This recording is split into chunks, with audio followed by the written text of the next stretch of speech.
So Very it cool. That's was, something like Rob and I would like get drunk and talk about doing Yeah. sometimes. Let's just give it up and just go to Scotland, learn how to make whiskey, and come back and just start a distillery. Hey, welcome to Super Social Club. I'm Jeremy. This is Whiskey in the Six, I'm Rob. Welcome to the Whisky Rant Podcast. It's a little crusty, It's frustrating. and it's going to be a little bit of a rant. I don't understand it. I don't know why. Some sort of injustice. Anyway, end rant. Hello and welcome back to the Whisky Rant Podcast. I'm Jeremy. I'm Rob. And tonight we are joined by our special guest, Matt from Wild Life Distillery, one of the new up and coming Canadian distilleries coming out of Alberta. Alberta, yeah.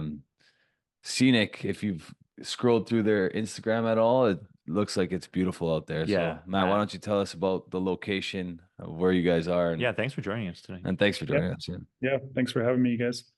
So we're based out of Canmore, so an hour east of Calgary, kind of in the beginning of the Rocky Mountains as you enter into the province and into the mountains here. We're distilling a little bit at elevation, so the town's at about 4,300 feet, and we're kind of fortunate to be in the middle of access to great mountain water as well as close to the prairies for raw materials. Being in Alberta, we're definitely grain focused. It's kind of we're lucky to have access to wheat and rye and barley that are all grown close to home. We're 7 years into this venture. It's myself and Keith Robinson's my business partner, and the two of us started this thing back in 2017, and I've been working hard to lay whiskey. And we did the vodka, gin, and canned cocktails, bitters, syrups for a long time, as we we're kind of setting up the program. And now it's been exciting since last November. We finally started releasing some of our whiskey that we've just kind of patiently been sitting on and babysitting and making sure it's tasting awesome. And now we're stoked to have 3 whiskeys to market and lots more exciting and fun, more experimental things coming down the line. Yeah. So you got the wheat, the rye, and the single malt barley. Everything's stated at the back of the bottle. So the percentages, I guess you went basically like kind of like American rules when it comes to like straight wheat, straight rye. Well, the rye I think is 100%. No, it's like a straight rye kind of style, and then the 100% barley, right? Yeah, we kind of approached the wheat's a little bit different from a category perspective. You don't see a ton of wheat whiskeys in the market. You see it more in the US with like a wheated bourbon. But it was a grain that we kind of held close to our hearts with. It was the main ingredient in our vodka and gin in the beginning. And it was also something that we wanted to kind of start with. It's a little bit softer, a little bit more approachable, and just prove to ourselves that we can make great whiskey, and kind of give us permission to start releasing some of the other expressions. So they came out in that order that you have there. The wheat was first, and then the rye, and then the single malt. Right. Tell us about your like origin story, because it seems like you and your partner kind of have a cool entry into whiskey. You guys spent some time in Scotland kind of cutting your teeth out there. How was that experience? It was awesome. We're 2 friends who kind of grew up in the Bow Valley together. Keith grew up in Canmore and I grew up in Banff. And we're just kind of longtime buddies, went to university together out on Vancouver Island. And the distillery opportunity kind of presented itself when the AGLC changed the production minimums. So before 2014, there was no craft. There was basically large ethanol factories or you couldn't get a license. And then they changed the rules in 2014 to allow small scale producers. And at that time, we shook hands and essentially jumped in 2 feet. Like we quit our jobs and found a space and started traveling. It had kind of been on the radar for a few years, but it wasn't something that we thought could happen at the time, just due to the laws being the way that they were. Uh-huh. And then we traveled to Scotland, did a whiskey making course over there. That was really, we kind of just thought, let's go to the places that great whiskey's being made and learn from them and see what we could bring back to our operation. So we spent a while over there, and then we're fortunate to meet, we actually got to meet Jim McEwen from Berklady, which is Nice. pretty amazing. He, he took us on a distillery tour at the Berklady distillery, and just shared a bunch of nuggets of information and gave us, some confidence to jump in and start doing it ourselves. So Very it cool. was- That's something like Rob and I would like get drunk and talk about doing sometimes. Yeah. Let's just give it up and just go to Scotland, learn how to make whiskey, and come back and just start a distillery. And do it ourselves. Right? Yeah. We've had those talks for sure. For those who are just listening to this, behind you, you're sitting in front of your stills. Those look absolutely amazing. Maybe just talk about what you got there. Yeah, for sure. So I figured the backdrop here would be a little more interesting than the office. So I'm sitting in our newer distillery. So we finished construction here last spring and commissioned the new system. So the still right here, this is our hybrid pot column still. So it's a 4,000 liter pot that we can run our whiskey on. And then there's 2 columns off to the side, which have 18 plates each, which we'll use for running our neutral, making vodka. And then the smaller still over here is 1,000 liter gin still. So that's just dedicated to gin production. Cool. This way we can produce vodka or whiskey and gin at the same time, and also not run into any issues with potential flavoring or contamination with some of the gin botanicals that we're using. Copper can be a little porous and you can get some flavor carryover. So we just kind of wanted to separate things out that we didn't have to worry about that potentially happening. So what would you say production is like at the moment, like as far as like how much whiskey you're laying down a year kind of thing over the last couple of years? Yeah, it's kind of just been growing over time. It was, as you know, when you're starting out, you need cash to produce whiskey and you need barrels, you need grain, you need overhead, you need storage. So it was, 20, 30 barrels in the beginning per year, and then it was 40, 50. And now with this new system, it's mostly just based on cash flow. We'll probably be up towards 100 here soon. And then as the business grows, hopefully push that number as cash flow allows. But yeah, we have about 250 barrels laid to date. Nice. Some of which are 5+ years, some of which are barreled last week, some of which are sitting on the distillery floor here, ready to get filled. But yeah, it's not like we have we're not at capacity. We don't have huge investment where we're just operating on cash that we can just lay down as much as we possibly can. It's not bootstrapped, but it's somewhat, we're building it from the ground up, and as we can lay more, we'll start laying down as much as we possibly can. Cool. Nice. So drinking this, the wheat. So are you guys doing this traditional Canadian style where you distill each grain separate and blend it, or are you doing kind of like a mash with this? We're doing that. The wheat whiskey, for example, is a blended mash bill. So that mash bill had 70% wheat, 30% malted barley. And that was kind of our wheat whiskey mash bill that we ran with for the first few years. So that whiskey was laid down independently. And then the rye component was, that came in during the blending phase. So 100% rye, which we have barrels of.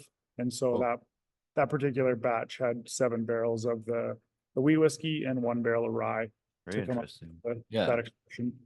Like You're a doing hybrid. it, kind of a hybrid way Like, where you're yeah. like doing a mash plus a blend. Yeah. Very cool. Yeah.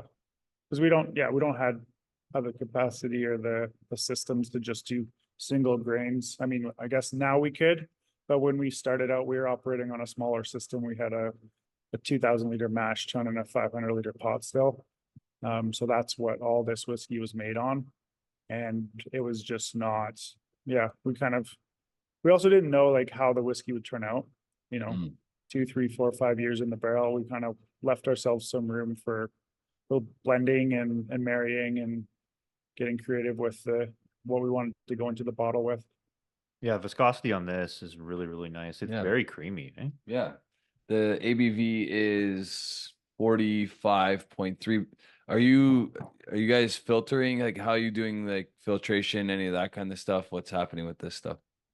Yeah, with all our whiskeys, there's no chill filtration. We want to retain as much of the oil and esters and fatty acids as we can. There's nothing added, no artificial coloring or anything. And for filtration, it's essentially just particle filtration. We didn't really want to go, you can filters are pretty powerful. You can pull a lot out of a product, which you probably want to keep in there for whiskey, and I guess. So yeah, we don't do any heavy filtration on any of our whiskeys. Nice. Yeah, this one's really nice. It does have that like sweetness, Nice bubblegum kind of note. right? And then you Yeah. just get that little spice of rye on the end. Very, Yeah. very nice. Yeah, I like this a lot. 3.5-year-old, 45.3. How do you come up with the ABV? Is just kind of just get it to where you think it's good, and whatever that is, you bottle it at, or? Yeah, we kind of line it up by 1% increments. Okay. So first we'll figure out roughly where we want it to be, and then we'll break it down by the percent. And then within that percent, we'll just decide if we like it a touch higher or a touch lower. It's all just sensory though. It's kind of on our palates and what we're looking for. This one was done to be high enough to appeal to a whiskey drinker to enjoy. It's got a decent amount of heat, and but it's still soft and sweet enough for someone that's like, I never drink whiskey. What is this? Yeah. Yeah. They can get in there and not be like, digging into a big scotch or something that's just gonna blow their nostrils off. Right. True. Yeah. Yeah. Yeah. Very cool. So, is the reason for the barley added to each of the like your rye and your wheats when you're distilling, is that like more so you don't have to add like an enzyme, or is that just? No, the rye, for example, was 100% rye in some like the barrels we have, and the barley in that expression was for viscosity and mouthfeel. We just found like without it, the rye on its own as 100% rye was a little bit more gritty. Okay. And the single malt just kind of rounded it and softened it a little bit, just to dial that back to a place that we were stoked on it. Cool. Yeah. Do you guys come from like a cocktail background at all? Kind of. Yeah. My dad owned a restaurant. I grew up in hospitality. Yeah. So Nice. dad owned a restaurant in Banff for 44 years, Ticino, Swiss Italian restaurant. And I helped him manage that for probably 10 years prior to this. So it was kind of wine focused, but we definitely had cocktail program. And now with the tasting room, that's sort of been an evolution of what we do in Canmore in terms of cocktails and mixology. And we have a creative, fun menu that flips twice a year. And people come in every day and line up spirits, and you get a lot of feedback on what people like and don't like. And Keith and I are always tasting and trying, and now with the whiskeys coming of age, it's pulling samples, lining them up. We do a lot of sensory work kind of off the side of the desk where we're doing lots of other things, but there's always a sample kicking around that we're tasting and trying and keeping our palates sharp. And when you guys were in Scotland, blending whiskeys, was that like a focus during that time for you guys? No, not quite. I'd say at that point we were super green. We were just figuring out, how do you convert starch? How do you ferment wort? How do you distill? How do you make a cut? What's a steam boiler? The super basics, where I think if we went back now, that'd definitely be something we'd try and get into. But it's not like it's kind of a hard thing to come by. Like to have a library of samples to blend and try and create different blends with. A lot of places, I don't even know if like you could find that opportunity. Right. Potentially you could, but we just did that based on our palates. We had an idea of style with each of these products when we were laying barrels down, but then the final expressions which hit the bottle, that was all just done by mostly Keith and I and our distiller, Mark, figuring out, where the whiskey, and then there's like, we do some things with barrel aging and like proofing back in the barrel with some water. So we'll add water 6 months prior to dumping that barrel. Interesting. Just to kind of let that water and oak and spirit mingle for a little bit longer than if you quickly disgorged or dump the cask, add the water fast, and then hit the bottle, the whiskey kind of gets shocked. And there's some reactions that can happen that you don't necessarily want. So barrel aging water and spirit is I think it helps to like soften our whiskeys because they all kind of have a similar house character to them. Yeah, I'm noticing that there's like this effervescence that's common in both the wheat and the rye. I've done these three head to head already a few times. I enjoy all three of them. But you know, now that a little bit more focused without kids running around and yelling in my ear. So Yeah. The viscosity on these is like you think you'd be drinking something barrel proof cask strength yeah. with how much viscosity you're getting. I think love that has a lot to do with the pot still, because Yeah. we ran a lot of this on the pot, and one thing Jim McEwen said is like, go slow, Mhm. everything you do, go slow. So whenever we're distilling, the temptation for efficiency is quicker we get this off, the quicker we can get out of here and go home. Yeah. Anything else, but so yeah, we're definitely a slow distillation distillery.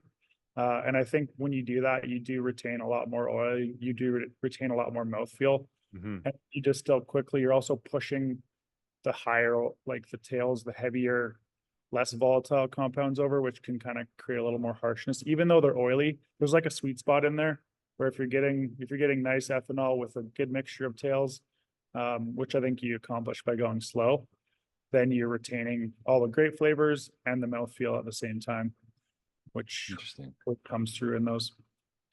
Yeah, that's something that we never really get to talk about. You know, heads, hearts, and tails, and what kind of each of those three components can add to a whiskey or ruin a whiskey with, right? Mhm. Like depending on how much of, you know, the heads and tails are in the hearts.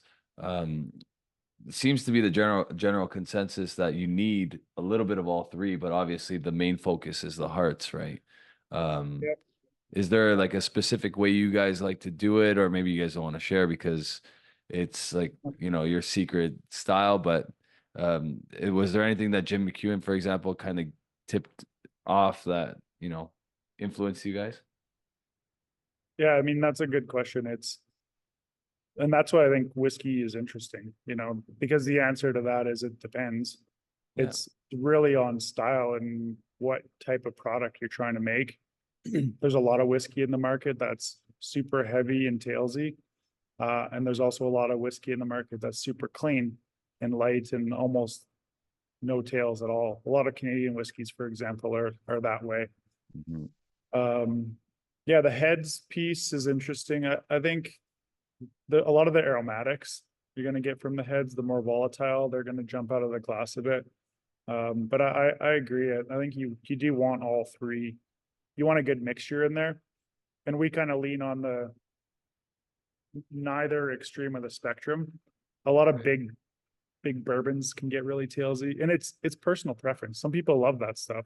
Right. They want it like, oily and resinous and rough and all the heavy notes in whiskey, that's what they want.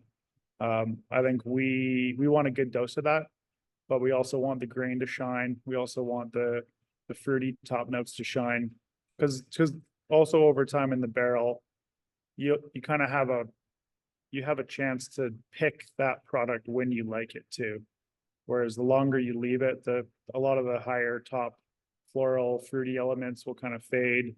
A lot of the more rich tobacco, leather, oak, tannin, those will kind of become more prominent. Mhm. So these are they're 3.5 years.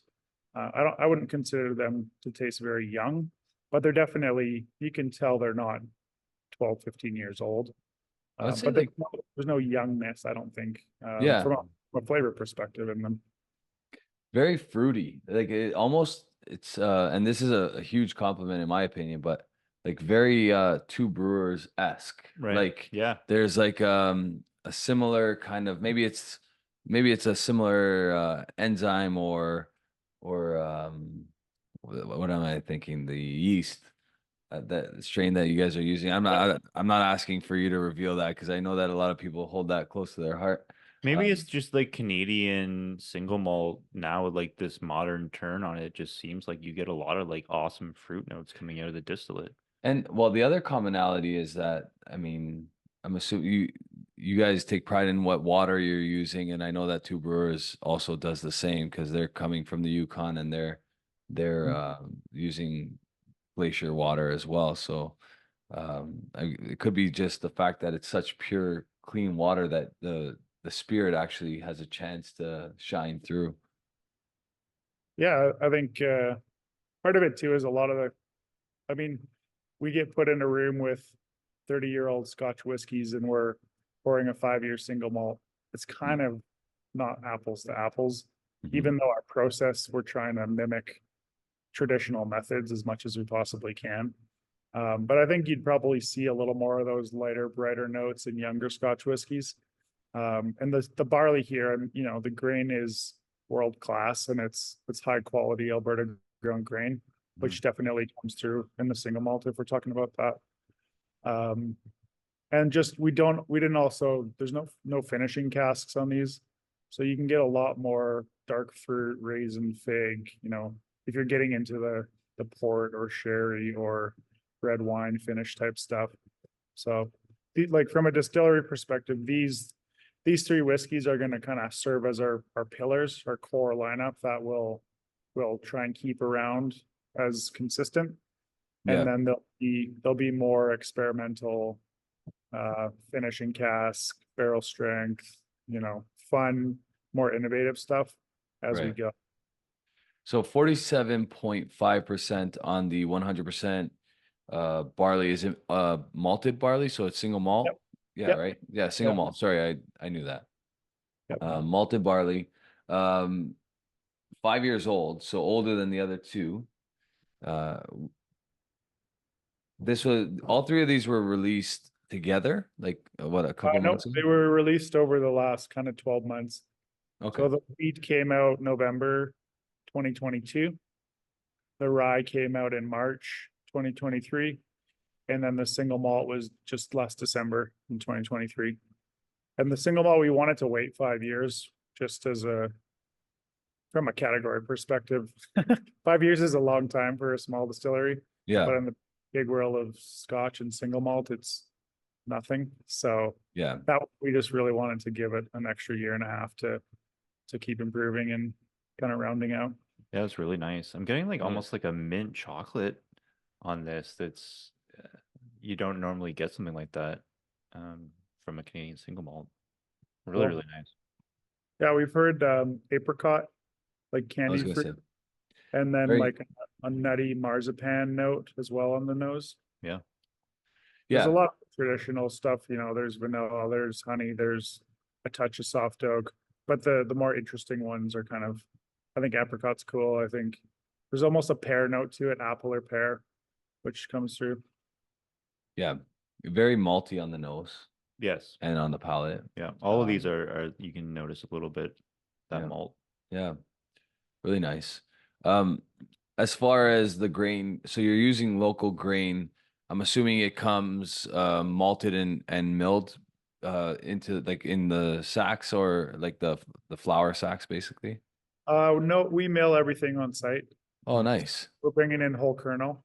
The barley is malted when it arrives, so it's like pre-malted. We don't have a malting floor, and the wheat and the rye are unmalted or green grain.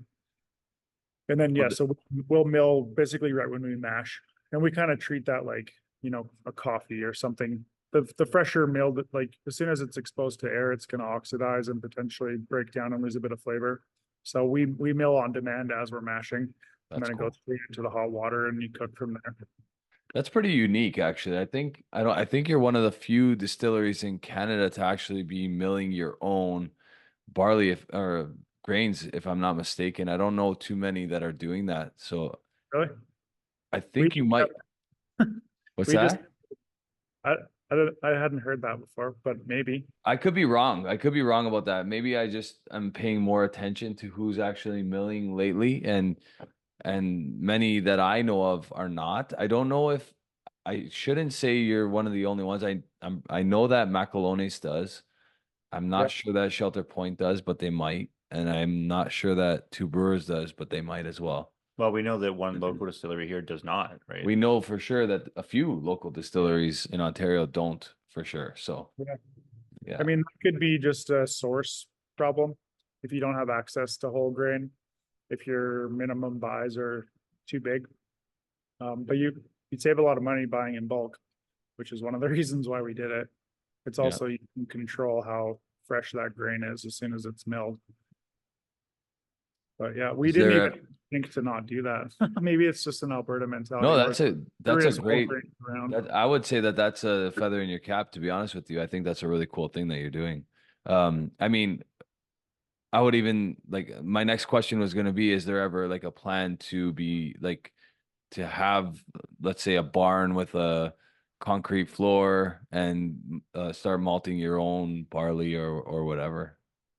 Yeah, not at this point. Canmore is tough. Like it's a busy mountain town with real estate and infrastructure options for that kind of facility. We'd have to do it out of town, Okay. which would then pull us out of town. Yeah, which So, defeats yeah. the purpose there. Yeah. Probably warehousing. The future of the warehouse will probably be further afield, Okay. where we load on into rural Alberta and build some sort of a rack house or warehouse to age whiskey in. But for floor malting, we don't have plans of that at this point.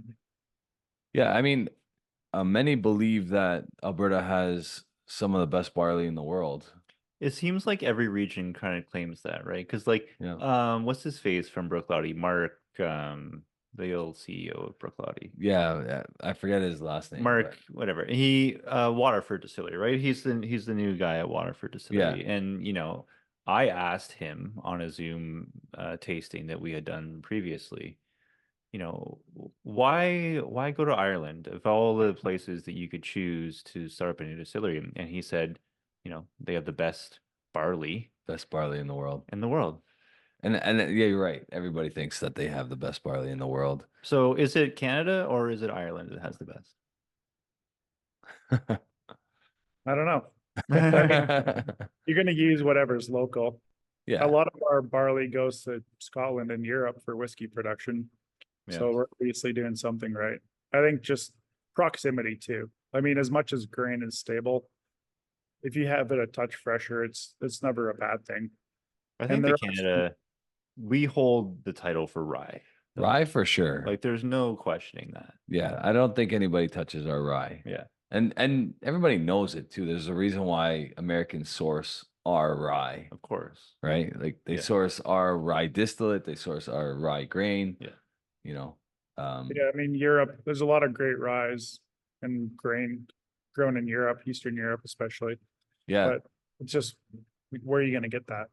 We're going to use local agriculture as much as we can. So, Well, you brought up an Italian restaurant earlier, and I mean, arguably Italians make the best bread, so maybe the best grains are in Italy. You just want to think everything is better in Italy. maybe. Maybe, yeah, exactly. I mean, it could be true. Not their whiskey though. These are all great. These are all really so. Give our viewers, listeners, an idea of what these are going for, where they can get this stuff. These bottles actually are really cool. I love the modern take you've done on these bottle designs. I love it. Really Yeah. unique. The awesome. shape is awesome. The design is awesome. Yeah. Did you guys like maybe source an artist, or like how did you come up with this bottle design? Because it is really, really unique and really cool. Yeah. It took way too long. It was probably 2 years in the making. Really? Yeah. We have a friend does design and has a marketing and, sort of anything advertising marketing. That's kind of his jam, right from packaging through to like photo, film production, ads, that sort of stuff. So we worked with him for the better part of 2 years. And it started as there's lots of consideration. Some of it is packaging. Does it suit a packaging line? Can you label it efficiently? Then there was the black paint, but how much of the bottle do you want to see some spirit? Because it could have just been fully black, and then you're not going to be able to tell what the whiskey looks like. Yeah, that's a cool idea too. At least you get to see the color of the whiskey. Yeah. And then like the half face ram on the front, that kind of started with like our canned cocktails because our old bottles had a wolf and a bison or a lynx, like had animals on them.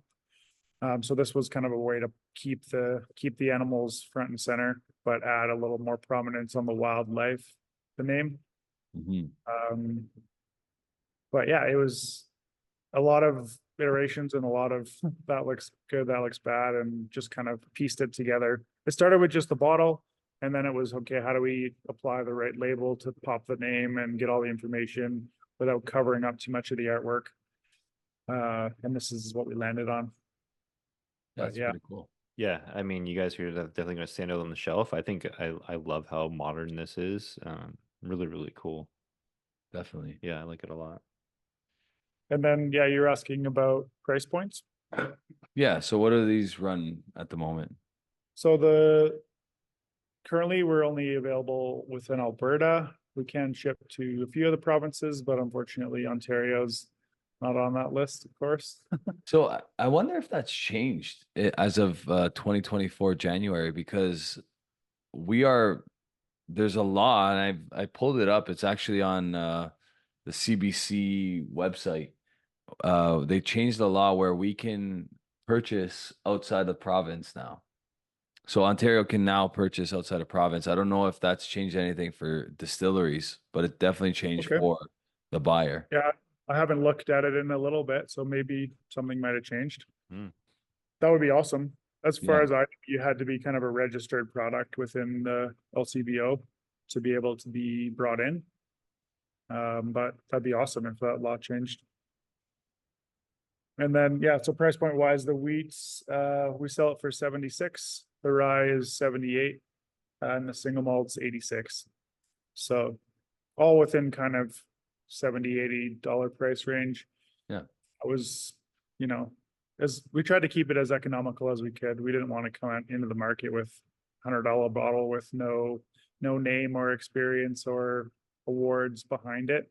Yeah. But now the wheat just won a gold at the Canadian Whisky Awards. Yep. Also the Canadian Artisan Spirits Competition. Oh, nice. And the rye won both golds at those same competitions, as well as best in class at the Alberta Beverage Awards. So not to say that we're going to change our prices, but just now it feels like we have good solid value whiskey at a reasonable price, and there'll be more coming down the line with other fun experiments and barrel finishes. These, I remember you telling me that there's one of them that's currently sold out, but going to be on shelves again very shortly. Which one was that again? Rye. That's the rye. The rye we released last March, and it kind of sold out by the end of summer, maybe earlier. And so we'll have another, I don't know, 300 or so cases of that coming out in the next month here. Nice. So yeah, we'll try and have them all released at least once a year. And then there'll be some other, like, we got to figure out the name, but Distiller Select or Cask Series or some unique lineup that'll come and just get peppered in. Is that the release that you guys aim for, about 300 cases, or it depends on? It depends. Yeah, it depends on where the warehouse is at, how many barrels we have of age, how many of them we think are ready. The wheat and the rye were 8 barrels that we harvested. With the wheat, there's different like barrel makeups of the blends that we'll do. But Okay. both of those two were 8 barrels, and then the single malt was just 4. So it was half the size. And that was just, we didn't have as many old barrels that were 5-year plus that we were ready and happy to bottle. We've talked about it before. I mean, how excited we are with the landscape of Canadian whiskey changing, and so many distilleries popping up, doing whiskey that's not just your typical mixer. Mhm. It's not just a rye and coke. You must be like so happy with this. What was like one of the weird challenges that maybe you faced, that not only on the business side, but like just something like different that popped up in this entire process that maybe you weren't expecting?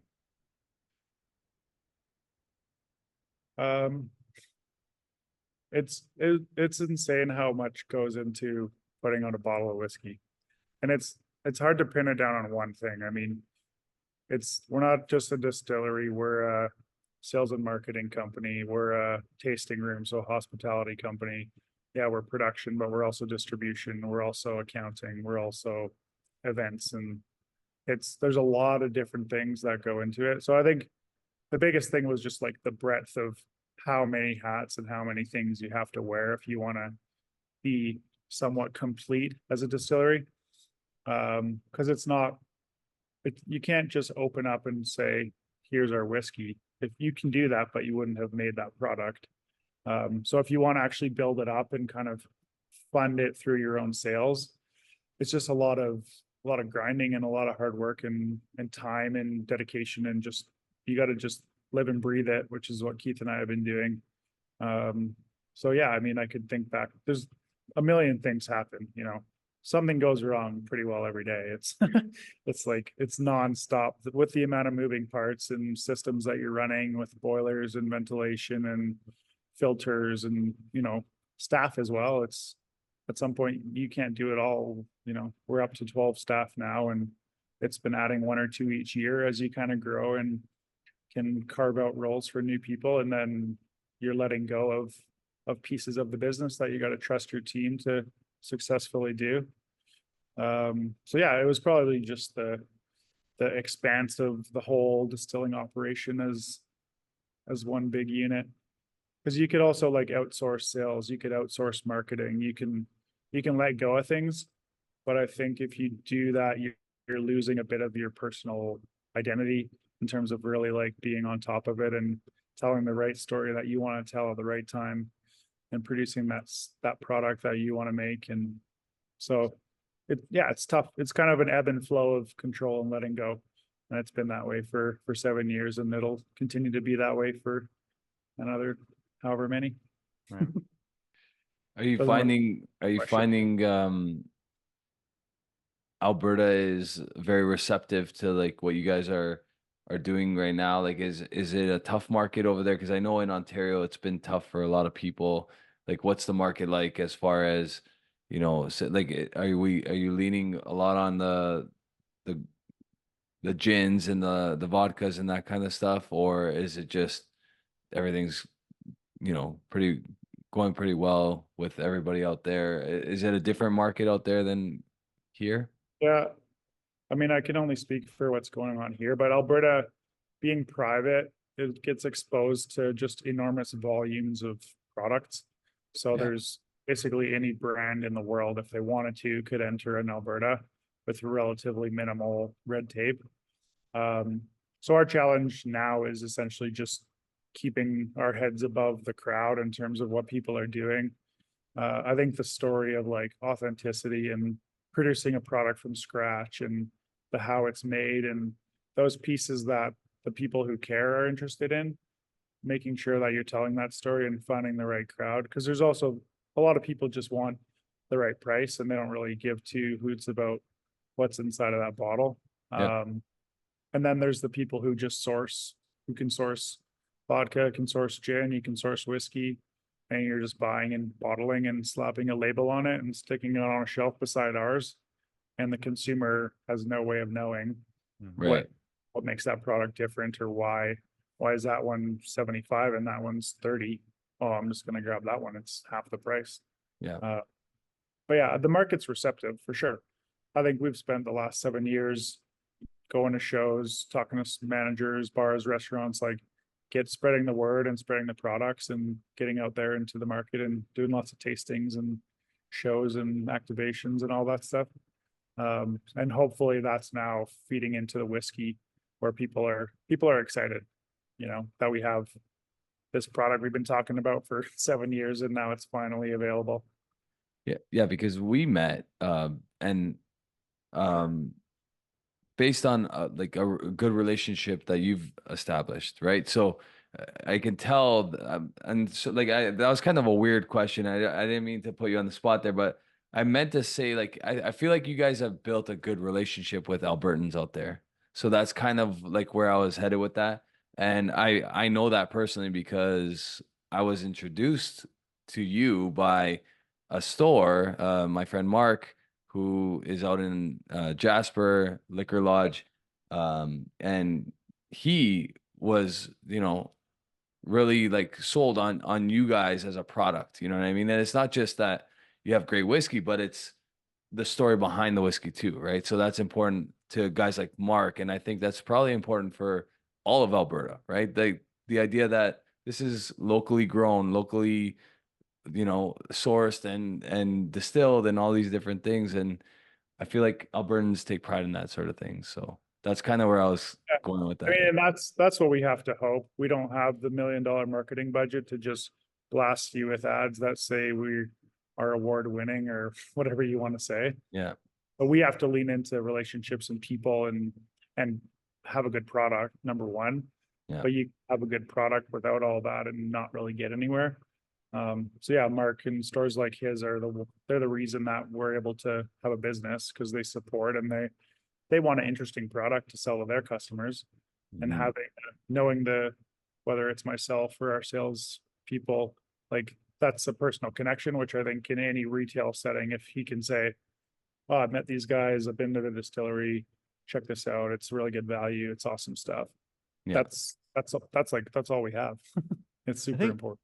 I think Canadians are hungry to drink all of this new Canadian whiskey from all these distilleries. Yeah, we want to support this kind Like of thing. Canadian whiskey enthusiasts are tired of the same old corn rye blend that you see on the shelf day Mhm. after day after day. I am so excited for the time when all of these distilleries have their product throughout the entire province, like a nationwide availability. It's going to be a great time, and it's going to redefine Canadian whiskey, which is starting to happen already. Yep. People are taking notice. You guys are doing amazing stuff. There's so many distilleries that are up and coming in Canada that are redefining what Canadian whiskey is, and we love it. We absolutely love it. And yeah, I mean, super happy. These bottles are great, and yeah, it's just another great Canadian distillery like making great whiskey. And it's what's crazy about it is it's the ones that are doing everything kind of. So I'm not sure if you're familiar with Ralphie, but he speaks to Scottish whiskey, and the ones that are really successful are the ones that are doing it family style, in-house, slowing down the process, not going The attention to detail. attention to detail, not the global marketing, bottled at 40%, Mhm. rushed out, pump as many like bottles as we can and throw it in some like Japanese oak or maple wood or crazy, like, just stuff just to market it. And then that's, you know, and I really hope that the Canadian Whiskey Awards kind of adopts a different mentality for that, because it's still, and I know you guys did win some awards, but it's distilleries like yours that deserve that kind of recognition, because Right. we want to change what Canadian whiskey is known for. And the only way we're going to do that is if we stop giving attention to the whiskey brands that don't care about the consumer. Yeah. They just want to be consumed. They Right. don't care about the quality in the bottle. They just want to pump out a product, Mhm. Yeah. Yeah. And I mean, there's a lot, that's pretty much what the Canadian market has been up until the last 5-ish years, was Yep. just all this similar high corn, light flavor, potentially colored, or yeah. And I guess my hope is just that Canadians will recognize there's a difference and start to ask the questions, why is that different? Why does it taste like that?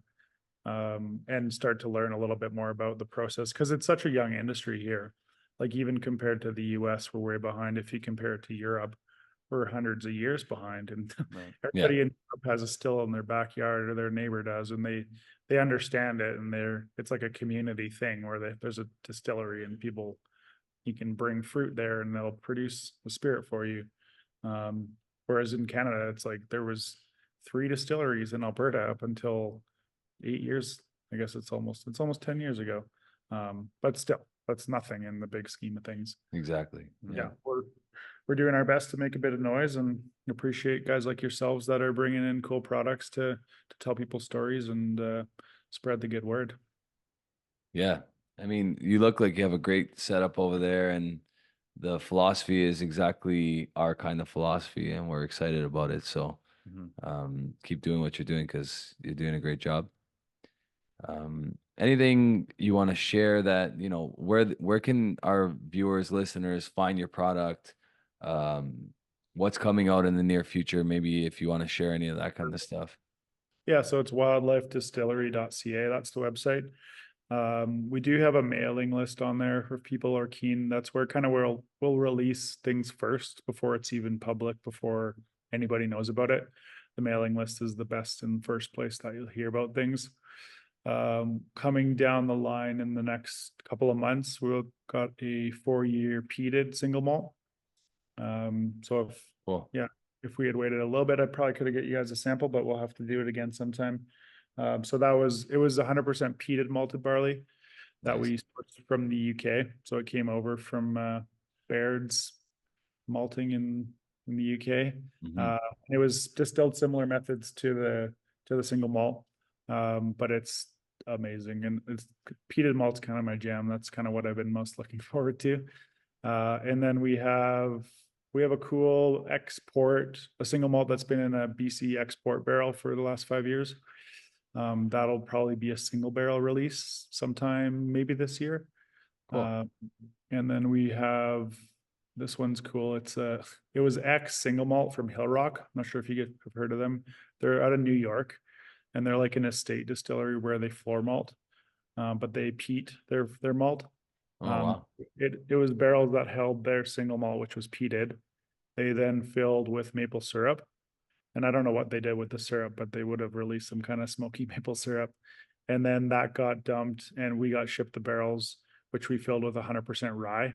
Nice. And so it's a rye and peated single malt with like this sweetness from the maple, which it's amazing. And I don't know when we'll release that, but it's probably 4 years as well. And that'll be sometime in the next year. Nice. So, very cool. Very cool sounds, things. Yeah, those sound really, really cool. Yeah. Actually, I'm definitely going to keep my eye out for all those. we do have a website. People can go and check it out if they want to. We can ship online to a lot of places in Canada. You can always pop on there and just shoot us a note if you want to try and order.